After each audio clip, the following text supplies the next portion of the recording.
let's go to page 270. So this is lesson 6-3. The objective of this lesson is to simplify expressions involving sums of radicals. So when you have radicals, you treat it almost like a variable. So let's go over some examples. So 1a, here you got square root of 8 plus square root of 98. Now when you adding radicals, you only can add the exact same radicals. So this is 8, this is 98. So you cannot just add at this point. So you need to simplify each part. Okay, so this one, the 8, you can divide by 2, get 4, divide by 2, you get 2, divide by 2, you get 1. So square root means you need to get 2 of the radicand to make an integer. So these 2 radicand make an integer. This left over, so it stays inside. Okay. Now this one over here, 98. Again, you divide by 2, you get 49.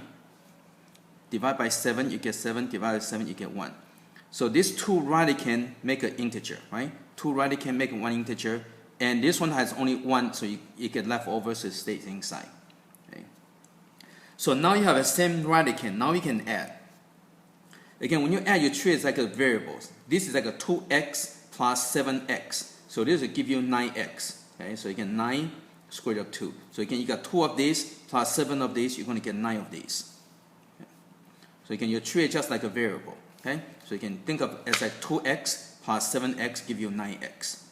But again, in order to add radicals, you need to have the same radicand. The radicand have to be same in order to add. If they're not the same, then you cannot do anything with it. Okay, example 1b, you have cube root of 81 minus cube root of 24. So right now you have 81 and 24, so you cannot do anything right now. So you have to simplify first. So 81 divided by 3, you get 27, divided by 3, you get 9. Divide by 3, you get 3. Divide by 3, 1. So you can keep going until you get 1. Okay, so cube root, the index 3 means you need to get 3 of them. So you need to get 3 radicands, 3 same radicands to make an integer. Okay? And this is the leftover, so it will be cube root of 3. So again, this 3 is your index. This 3 came from the leftover. This 3 came from these 3 radicands. Okay, now let's go and do the 24. So divide by 2, you get 12. Divide by 2. You get 6. Again, you start with the lowest prime number. Okay, so divide by 2, you get 3. Divide by 3, you get 1. So these 3 radicands make an integer, and this is the leftover. Okay, so now you have same radicand. Again, see, in order to be same, the index has to be the same. The radicand has to be the same. Okay, so you got 3 of these minus 2 of these. You're going to get 1 of them, right? So it ends up being just cube root of 3. So think of that 3x minus 2x give you 1x. Okay, so think of it as like a variable. It help you to kind of able to think it through. Okay, 1c. Again, when you have this fraction, you're just going to keep the top and the bottom separate.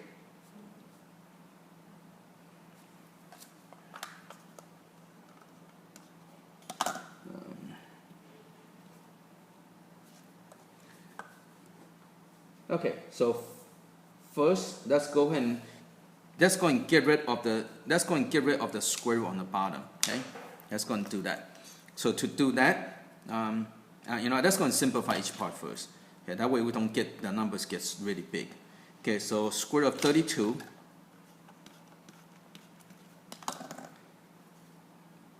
Okay, you can divide by 2, you get 16. Divide by 2, you get 8. Divide by 2, you get 4. Divide by 2. You get 2, divide by 2, you get 1.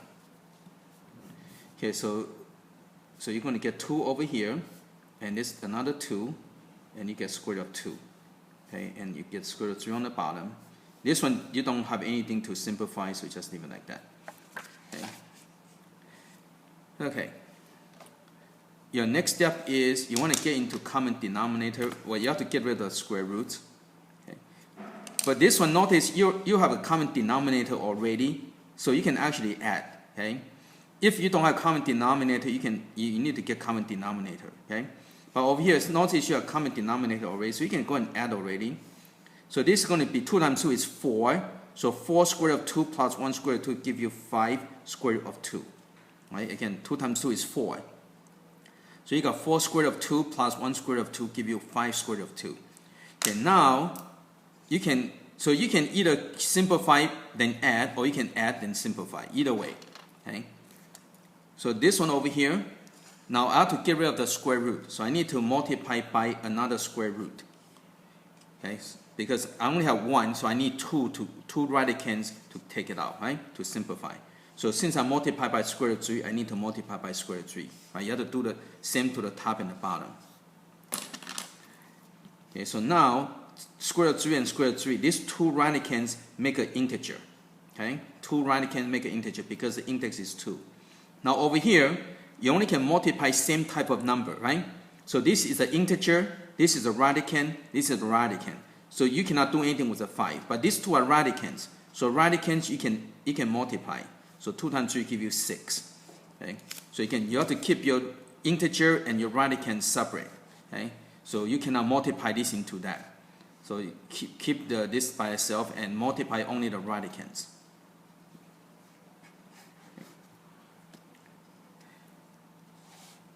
Okay, let's go to example 2.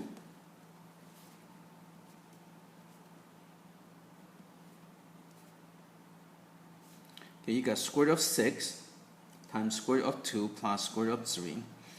Now, when you're doing the distribution, instead of multiplying into square root of 12, make a number big, okay, then you have to waste more time to make it smaller. So, for me, I would like to break it into smaller bits and pieces. So square root of 6, I'm going to break into square root of 2 and 3. So now when I multiply, notice I got 2 of the same kind, right? So these 2 will make an integer 2, and this will be square root of 3. Okay? So again, when you multiply, it helps you to, when you break it down, it helps you to visualize. Now when you multiply over here, notice these 2 will be the same. So in this case, these 2 will make into integer 3, and this will be the leftover. Okay? And now you have square root of 3, square root of 2. They are different kinds, so you cannot do anything to it. So just leave it alone. Okay? So again, when you break into parts, when you multiply, it's a lot easier to multiply. Okay?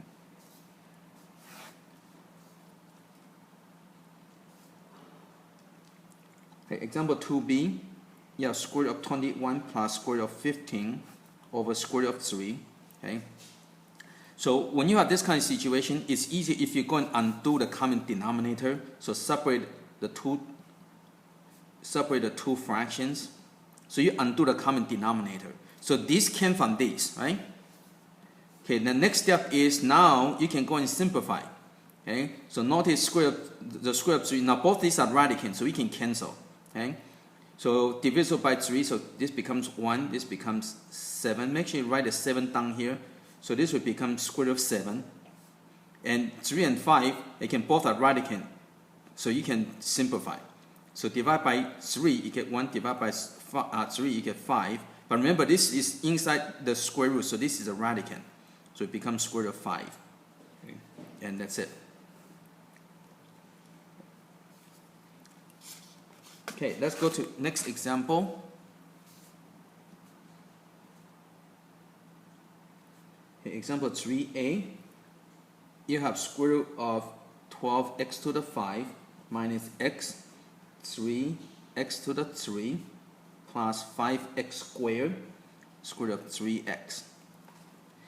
Okay, so from here, again, you want to break into, so what you want to do is break into the perfect square. So it's good to know your perfect squares, like 1 square equal to 1, 2 square equal to 4, 3 square equal to 9, okay, 4 square equal to 16, 5 square equal to 25. So you should recognize those perfect square numbers. Okay. So 12, you want to break it down into square root of 4 and square root of 3. Okay, so you always want to take out the perfect squares. So don't do 2 and 6. 2 and 6 is not going to do anything. You actually just make things worse. Okay? So don't break this into 2 and 6. You need to break down the perfect square if you can. And this one, you're going to break into x to the, if you want to, you can do x to the 4, x, right? This one over here, x, and this one would be square root of 3, square root of x squared, square root of x, okay? Plus 5x squared. This one you cannot do anything, so just leave it. There's nothing for you to break it down to simplify. So now you can go and simplify each part. Okay, so for this part will become 2, and this part would be x squared. Okay, right? And this part over here will be left over, so it will be square root of 3x. Now this over here, notice this is equal to x, and this is x. So these two parts, you can use fingers to kind of help you to visualize. Okay, so this is x, so it become x squared, and the leftover would be square root of 3x. Okay, this one you don't have anything to simplify. Okay, so now notice all these have square root of 3x. So these are like terms, so you can go and combine. Okay, so you got 2x squared minus 1x squared plus 5. So I'm going to add this first. So this 2 plus 5 is 7, minus 1 is 6. So this will give me 6x squared, right? And equal to, and the inside will be 3x. Okay, again, 2x squared plus 5x squared give you 7x squares. Minus 1x squares give you 6x squares. And these are just like your variables just live in the back.